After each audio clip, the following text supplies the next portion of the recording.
کار دی د تعلیم او تربیې لوی مسؤلیت ورونو.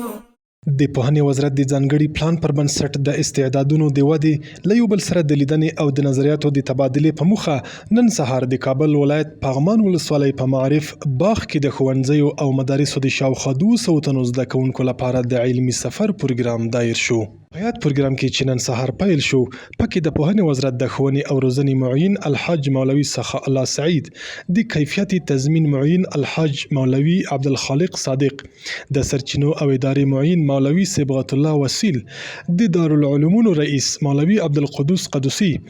د کابل ښار پوهنې رئیس قاری عبدالباسط حقانی، د نشراتو او عامه اړیکو رئیس قاری منصور احمد حمزه، د دعوت او ارشاد رئیس مولوي جمعه خان سروري، د ښوونیزو ناحیو یو شمېر امرونو د ښوونځیو او مدارسو ښوونکو ګډون درلود. غونډه د الهي کلام د څو مبارکو آیتونو په تلاوت سره پیل شوه.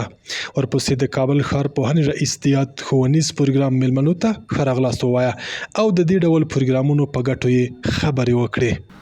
معززو، څرنګه ستاسې ته معلومه ده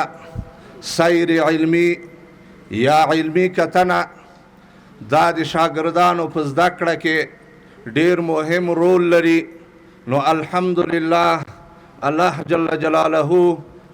موږ او تاسې په دې باندې وسیع کړلو چې نن هغه زمینه برابره سوه چې د کابل ښار د مختلفو مکاتبو شاګردان دلته راغلي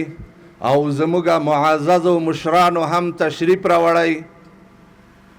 نو دغه شاګردان به هغه خپل فعالیتونه کوم هنرونه چې دوی له معززو استادانو زده کړي، که د ورزش په برخه کې دي، که نور فعالیتونه لکه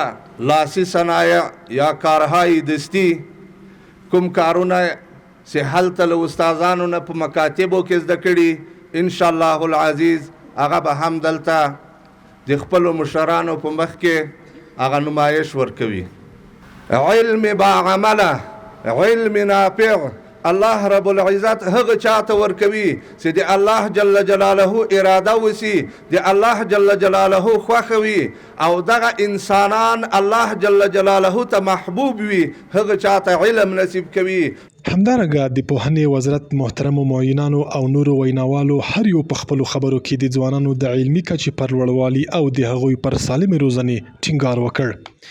د پوهنې وزارت د کیفیت تضمین معین الحاج مولوي عبدالخالق صادق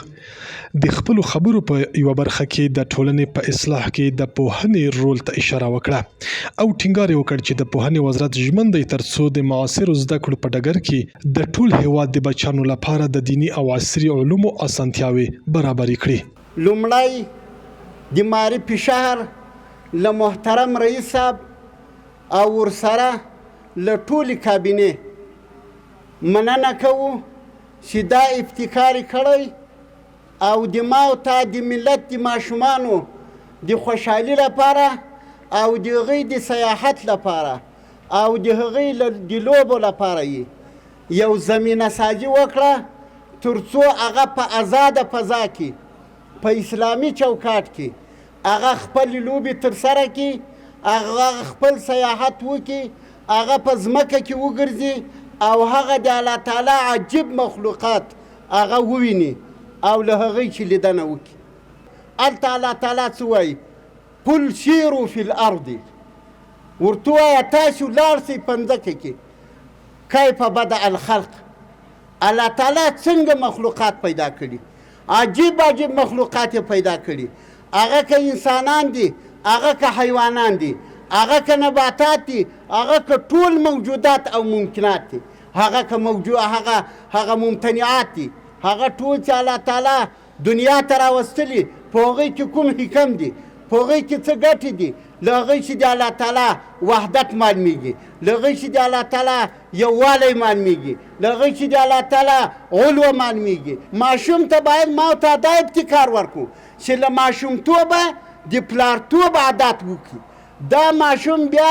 د نن ورځې ماشومان دي، د سبا ورځې اتلان دي، دا د نن ورځې ماشومان دي، د سبا ورځې معماران دي، دا د ما او تا د افغانستان معماران هم دغه کسان به وي. د ما او تا د افغانستان هغه اتلان به هم دغه کسانی د ما او تا د افغانستان دافعین به هم دغه کسانی هغه بلاوي هغه تعرضات هغه مفسدین هغه فسادونه چې د پکوي او اصلاح یې راولي همدغه ماشومان بیا راولي. د علمي سفریات پروګرام چې د پغمان ولسوالۍ اړوند د معارف په باغ کې جوړ شوی و پکې د کابل ښار اړوند ښوونځیو او مدارسو د زده کوونکو له لوري د حمدونو او حماسي ترانو په ویلو سره د هغوی د لاسي صنایعو سپورتي لوبو جمناستیک او د پاکي طبیعي هوا څخه په استفادې سره پای ته ورسید. آفرین نعره تکبیر نعره تکبیر نعره تکبیر نام خدا باشد. آفرین.